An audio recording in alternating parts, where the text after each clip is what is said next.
Tayo. Kasi may mga tao, may mga Kristiyano na imbes na nagtatayo ng powerful church, kasama sila sa tagapagwasak.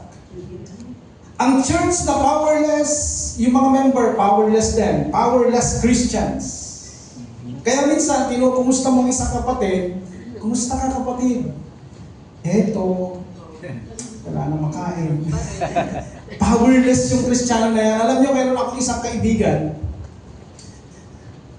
2 years kami hindi nakita. Minsan nagkasalubong kami sa mall. Sabi ko, Brad, kamusta ka? Sabi ko, eto, pastor. Buhay pa rin, wala na pakain. Sabi ko, grabe itong sagot nito, napaka-negative. Kristiyano yun ha. After 1 year, nagkita kami sa isang pastor's conference. Sabi ko, Brad, Pas, kumusta ka na? Eto, Pas, buhay pa rin, wala na pakain. Alam mo, sabi ko sa kanya, sa lahat ng kakilala kong tao, ikaw yung 1 year na nagpapasting pero buhay pa rin. Isang taong ka nang di kumakain pero buhay ka pa rin. So, ito yung mga Kristiyano, walang pangarap, walang vision, walang balak lumago, at nagdadamay pa ng iba, transferring spirit. Walang kabuhay-buhay, lupay-pay na Kristiyano. Alam niyo ba, dapat sinusuportahan natin at tinutulungan ang pagtatayo ng church. But the question is, how to be an instrument to build a church, to build a powerful church. How to build a powerful church? Number 1, we must check the foundation first. Amen. Who is the center of the foundation of the church? Who is the foundation? Ephesians chapter 2 verse 22, and in Him you two are being built together to become a dwelling in which God lives by His Spirit. His will and not our will. His agenda and not our agenda. Minsan yung mga pastors na mahilig dumalo ng mga political meeting, and may mga politiko na mga pastor. Minsan kung galing ng City Hall, galing ng barangay, pag dumarating sila, dapat tanungin natin, basta saan po kayo galing? Nakipag-meeting ako kay Mayor, kay Kapitan. Anong agenda? Dapat ang isagot ni pastor, it's God's agenda. Kasi pastor siya. Hindi agenda ni Mayor, hindi agenda ni Kapitan. Dapat agenda ng Diyos. Kapag lingkod ka ng Diyos, dapat agenda ng Diyos lang ang dala mo. Jesus is the reason. Ano man ang ginagawa natin, ministry, ano mang ministry yan, Jesus must be the center of it all. Dapat si Jesus ang bida, hindi ako, hindi ikaw, hindi si elder, hindi si deacon. Dapat si Jesus ang bida. Amen? Pag may church dito, na si deacon, na si elder, na si pastor ang bida, mahinang klaseng church yan. Dapat si Jesus lang ang bida. Delikadong church yung dinadaluhan ninyo, kapag hindi si Jesus ang bida ng church na yan. Buti na lang sa His sanctuary, si Jesus ang bida. Palakpakan natin siya. Delikado rin kapag ang sinasamahan mong leader o sinasamahan mong pastor ay palagay niya siya yung bida at hindi na si Jesus ang naitataas. Madaling mag-iba yung church na yan kasi walang foundation. We must be very careful of them. Maporma lang sila, masipag lang sila, pero deep inside, may sarili silang agenda. At hindi agenda ng Diyos yung kanilang dala-dala. Tingnan niyo po ito kung ang ugat ay mali, mali din ang magiging bunga. Dapat ang pundasyon ng bawat Kristiyano ay obedience and submission. Amen. Kasi imbis na vision, baka puro ambisyon. Kaya ako umaattend, kaya ako active kasi gusto kong maging leader, gusto kong may posisyon sa church. Ambisyon, hindi vision. Yung nakikita mo.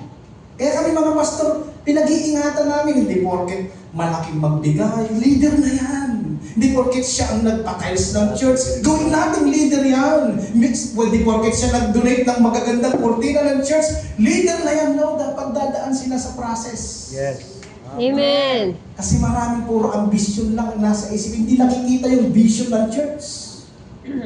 Nandiyan pa po ba kayo? Amen. Number 2, we must check the stone where it is being placed. Ang pagtatayo ng pader, alam niyo po ito, siguro kung nasubaybayan nyo ng pagtatayo ng building na ito, ay may mga hollow blocks na tinatayo. Yung mga carpentero, mason engineer, alam nila yan. At meron silang ginagamit na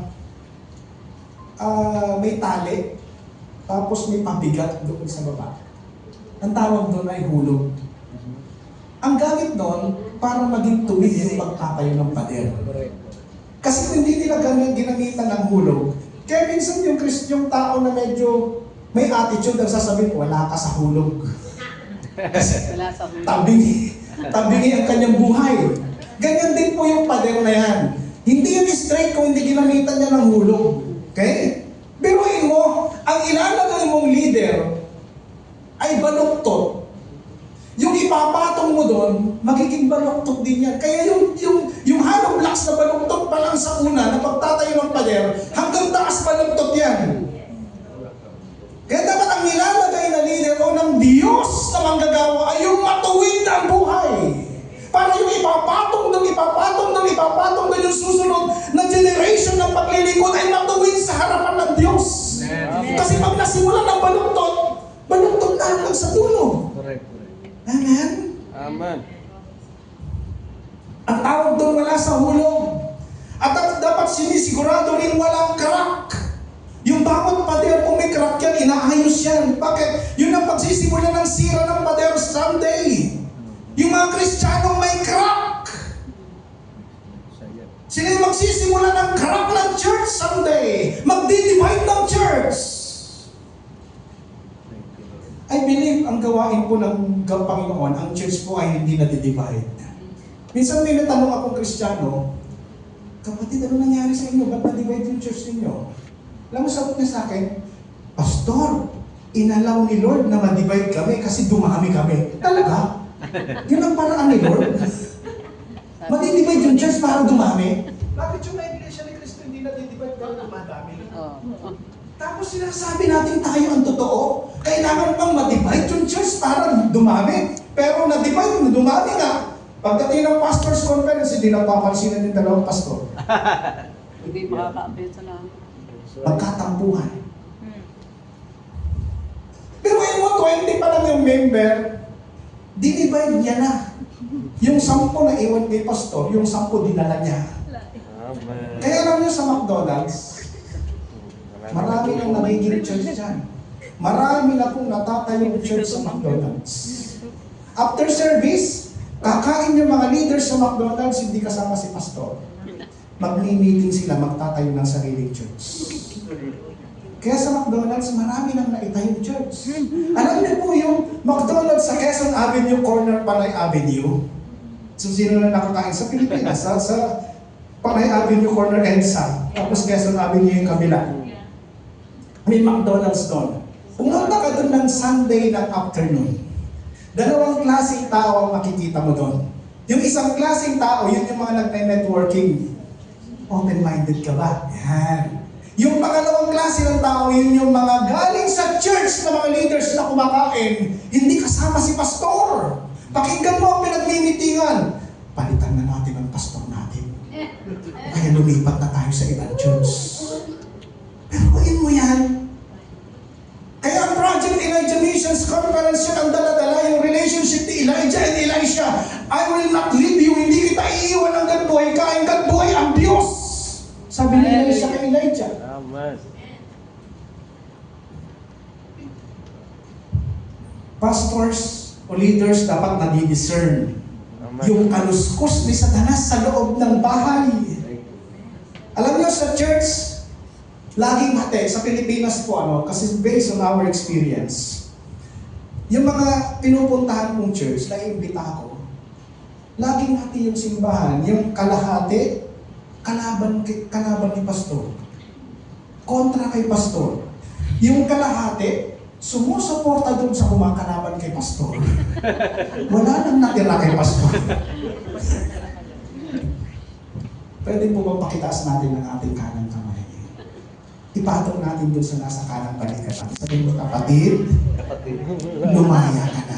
Lumaya ka na. Ayaw kaliwa na. Bakit ayaw mo? Sa kaliwa na po. Sabi mo, kapatid, sabay tayo.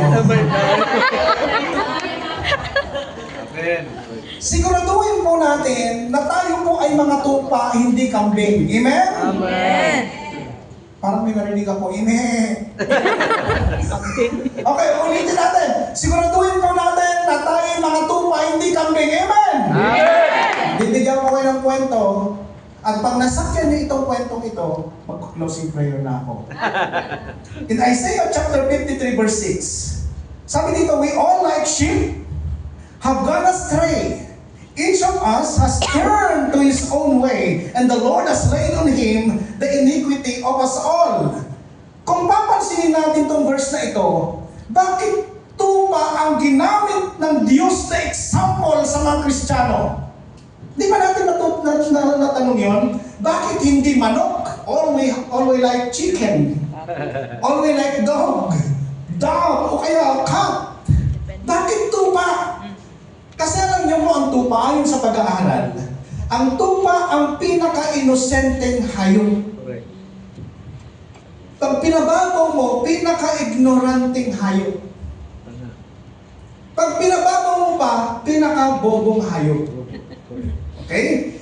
Bakit pinaka-inosenteng hayop ang pinili ng Diyos na i-example sa mga Kristiyano? Bakit pinakamahinang klaseng mag-isip na hayop? Why? Kasi ang gusto ng Diyos, sa karunungan ng Diyos tayo aasa, hindi sa sarili nating karunungan. Amen? Now, bakit ko nasabing inosente ang tupa? Kasi ayon sa pag-aaral, ang tupa, pag nalayo sa kanyang kawan, hindi makabalik. Kaya nga may pastol eh. Nakakita ka na ba ng manok na pinapastol?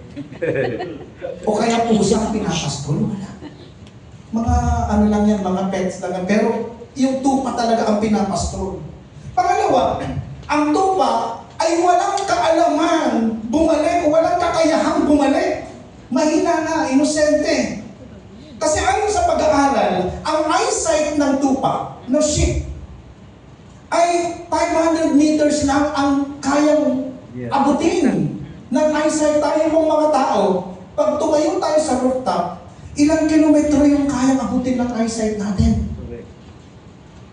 Ganon din ang pusa, ang layo na mararating ng aso. Pero ang tupa, 500 meters lang. Pag lumampas, yung 500 meters po, kalahating kilometro lang po yun. Pag lumampas sa 500 meters, blurred na. Hindi niya na makita yung beyond 500 meters. That's the reason why yung mga Kristiyanong nagre-rebelde at nagbabackslide, hirap lang bumalik. Kaya hinahanap ni pastor.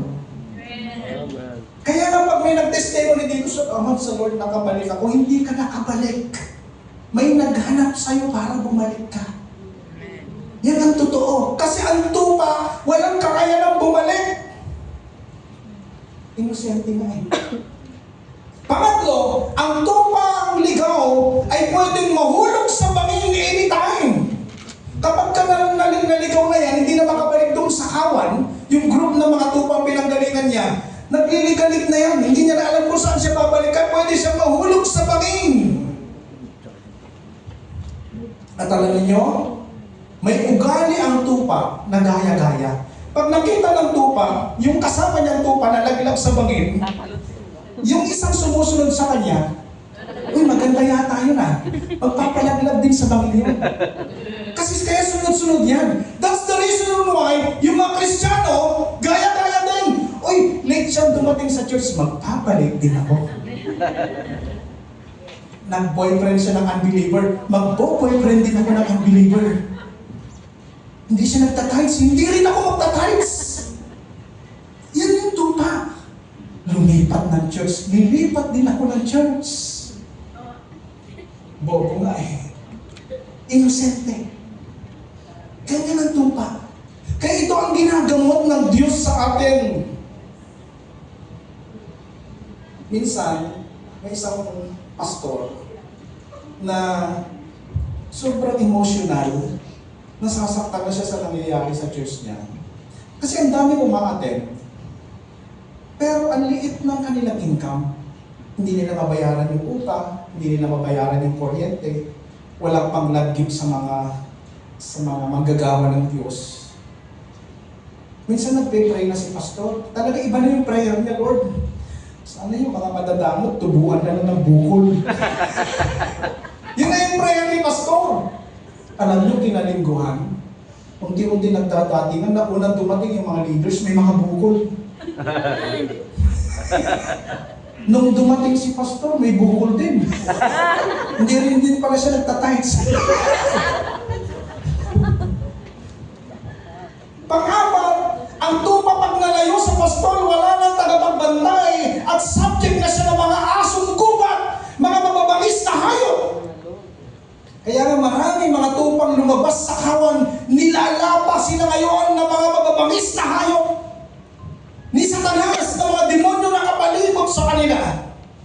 Kaya nga yung mga backslider, unti-unti silang nilalapa ng demonyo sa labas, pahina ng pahina yung kanilang pananampalataya. That's the reason why pag pinalak mo sila, sister, tinatanong kami, pastor, talaga? Pinagchichismisan niyo ako din eh. Yun ang iba na sagot.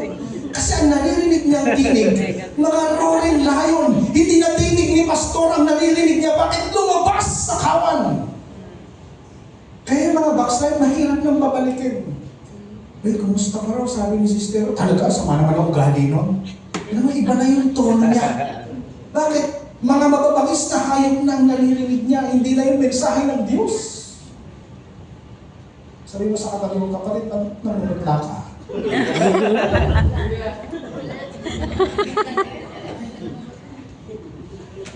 Panglima, ang tupang naliligaw, subject siya ng mga mangangaso o mga hunter. Papaitan ang labas na eh. Kaya marami mga Kristiyano, hindi lumalago. Nung lumabas sila sa kawan, pinuntiryan sila ni Satanas sa puso. Kaya unti, alam niyo po yung mga hunter, pag bumabaril niya ng mga ligaw na hayop, dapat yung ligaw talaga. Kasi pag bumaril sila ng hayop doon sa kawan, matitimanda sila. Kaya ang hinahanap nila, yung mga naliligaw na mga hayop, naliligaw na tupa. At pag binala nila o kaya binaril nila yung dapat doon sa mababanda. Kasi ang purpose talaga nun, pulutan. Kasi kung binaril nila doon sa hindi niya ikamamatay, hindi niya mababalda, baka tumakbo pa, malaglag sa bagay, hindi nila mapapakinabangan. Kaya si Satan, inihintay kang lumabas ng church, inihintay ka niyang mag-backslide, nag-aabang sa sayo, papanain yung puso mo. Maraming mga Kristiyano, pinananensita-sitan yung kanilang mga puso. Kaya ngayon ang nangyayari sa kanila, pahina ng pahina yung pag-ibig nila sa Diyos, pahina ng pahina yung pag-ibig nila sa kapatiran, pahina ng pahina yung pag-ibig nila sa gawain. Wala nang kwenta ang gawain sa kanila. Bakit? Pinananisitan yung puso nila. Dahil wala na sila sa kawan ng Diyos, wala na silang proteksyon. Dahil lumabas sila sa kawan, lumabas sila sa church.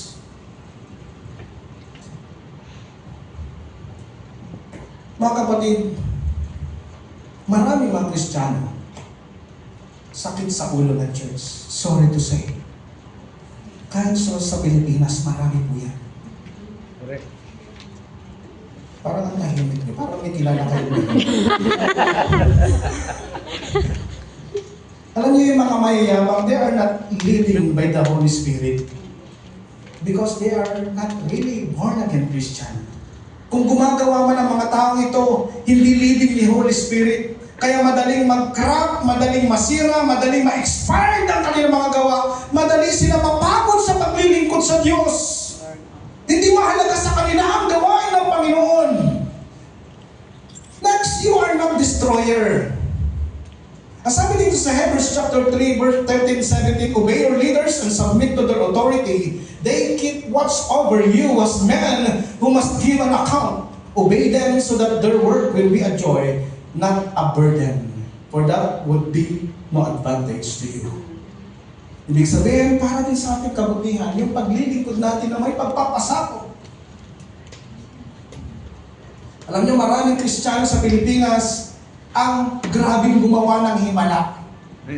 Nakakapagpanakat ng lumpo, nakakakita yung bulag pag pinagpipray, nakakapagpalayas ng demonyo, nakakapagpalipak ng bundok, nakakabuhay ng patay. Eh di wow. Ikaw na ang pinaka-pet malug, sabi nga nila. Pero alam nyo, minsan yung mga tao ito, hindi na nililid ni Holy Spirit. Kanila ng agenda yung kanilang dala. Minsan may kapatid, sabi niya gano'n, sis, tinatouch ako ni Lord na mag-donate ng aircon sa church sa Pilipinas. Kasi naiinitan sila eh. Alam mo, sagot ng kapatid niya, sis, pag-pray mo muna yan, baka may lagnat ka lang. Pero i-discuss, imbis na ang sagot niya, sige, mag-donate ka para pag ako naman, bless ni Lord, mag-donate din ako. Di ba yun ang tamang sagot? Hindi yung mahihinain mo pa ang Lord. Kaya kayo po, pag gusto niyo mag-donate sa church, diretso na kayo kay pastor. Huwag niyo nang sasabihin dyan sa katabi niyo. Baka discourage ka po. Alam niyo po, sino po dito ang mga asawa ng pastor? Eh, bukod kay pastora. Meron pa po na asawa ng pastor dito. Siyempre, kahit hindi asawa ng pastor, kahit nire-respeto natin yung mga asawa natin, di ba? Kahit sila ang authority, husband, they are the president of the house. Wives, you are the general manager of the house. Kaya alam niyo sa bahay namin, ako po ang nasusunod. Pastor, ako nasusunod sa bahay namin. Pag sinabi kong maglalaba ako, maglalaba ako. Tama. May isa akong salita. Tama. Kaya nagpabili ako sa misis ko ng washing machine na panlalaki. Kulay blue. Eh, panlalaki pala. Alam mo dahil astig ako sa bahay, lahat ng ayaw ng misis ko. Buti na lang, wala yung misis ko dito. Lahat ng ayaw ng misis ko, ginagawa ko, ganun ako ka-astig, bro, Joji. Pag ayaw niya mag-alaga ng bata, ako mag-aalaga ng bata. Tama. Ayaw niya mag-alaga, ako mag-alaga. Tama. Kaya nung naging Kristiyana ako, Ayaw magluto. alam niyo, ang dami kong na-discover sa sarili ko. Nung nag-asawa ako, na-discover ko na ako pala ay foreigner, ako pala isang Canadian. Kasi pag naglalambing yung misis ko sa akin, Daddy, maglaba Canadian, magsangkay Canadian, magsaing Canadian, ako pala isang Canadian. At least, Pero nung nagagalit siya, nalaman ko na ako pala isang Portugis. Portugis ka lalaki ka, mana ka sa tatay mo. Mura na pala. Alam niyo, sa totoo lang, itong pinag-aaralan natin, napakahalaga ito para maging powerful ang church. Amen? Amen. And the last is finance the project. Pay your tithes, give your offerings. Kung saan ka kumakain, doon mo ibibigay ang tithes mo. Doon ka mag-offering. Minsan ganito, Pastor, alam niyo, nag-donate ako sa 700 Club. Nag-donate ako kay Benny. Sabi ni Pastor, okay, salamat. Pero sa totoo lang, bago ka mag-donate sa iba, pamilya mo muna unahin mo. Amen. Church mo muna ang tulungan mo. Amen. Sa bahay, ang gaganda ng mga simbahan. Ay, sa bahay, ang gaganda ng mga appliances. Pero ang simbahan, nagkikitata. Hindi mahal yung church. Kaya pala yung simbahan, puro lupa yung appliances. Kasi dinodonate lang yung mga sira. Honey, donate mo na yung kalat sa church. Bumubuga na lang apoy. Susunodin mo pa yung church. Nag-donate ka nga ng refrigerator sa church, yung kaha naman yung lumalamig. Yung loob umiinit. Kaya nga minsan, nag-speak ako sa simbahan, anniversary. Nandun na ako sa high peak ng aking preaching. Alam niyo, sumasabay yung electric pa yung wall fan sa akin. Ano nangyari sa wall fan na ito? Parang napuposes. Yung pala yung pinaglumahan sa bahay, dinala sa church. Ginawang basurahan yung church ng mga pinaglumahan. Kawawa yung church. Hindi mahal yung church, kaya powerless yung church. May nagdonate kay pastor ng balat na sapatos. Balat naman ng lumpia ang gawa. May nag-donate ng barong, may biyak sa likod. Ano klaseng ano yan? Kaya si pastor, habang nag-press, taas ng pantalon, kasi pati yung underwear, dinunay. Maluwag. Pati mga pastor, mga manggagawa, kaya dapat ang pangalan ng church, ang pinagdamutan Christian Church. Hindi mahal ang simbahan. Okay. Pwede ba yung kumain ka sa Jollibee, tapos magbabayad ka sa McDo? Baka barilin ka ng gwardiya. Hindi pwede yun. Kung saan ka kumakain, doon ka nagbabayad. Hallelujah. Pag-e-end ako sa isang kwento, may 5 minutes pa ako. May isang binatang pastor, siguro katulad kasing edad ni Pastor Daryl. Kagagraduate lang ng seminary. Sinend siya ng kanyang mother church sa isang misyon, sa isang church, sa isang barangay, na medyo mahirap yung barangay. Dahil mga binata ito, talagang nahirapan siya dahil ang hirap ng adjustment, walang makain, ang hirap. Pero alam nyo, nabuhay yung church. Naging powerful yung church. Binisita siya ng kanyang deacon. Alam niyo sa pastoral house, may nakitang damit ng babae. Sabi ng deacon, binata ito ha. Bakit may damit ng babae dito sa pastoral house? Sinumbong ngayon sa mother church. Yung mga elders, pumunta sila after 1 week. Mga bro, yung pastor na inassign natin doon, may immorality. Bakit? May nakita akong damit ng babae sa loob ng pastoral house. Pinuntahan ngayon. Alam niyo, pagpunta nila, mas marami silang nakita iba-ibang damit. May damit ng bata, may damit ng babae, may damit kung ano-ano na. Alam mo, sabi ng elders, Pastor, tatanggalin ka na namin. Bakit po? Hindi ka naging tapat. May immorality. Hindi po, tapat po ako. Napaayos ko ang church, napalago ko ang simbahan. Hindi ka naging tapat. Bakit? Kasi may mga damit ng babae. Sa loob ng pastoral house, di ba binata ka? Alam mo, umiyak yung pastor. Sabi niya, wala na po ako makain, tumanggap na po ako ng labada. Kaya marami sa Pilipinas, sumusuko yung pastor. Nagre-resign. Nagugutom yung pamilya. Hindi nabubuhay yung pastor. Kaya dala-dala namin itong Project Elijah Missions Conference na ito to build up the church.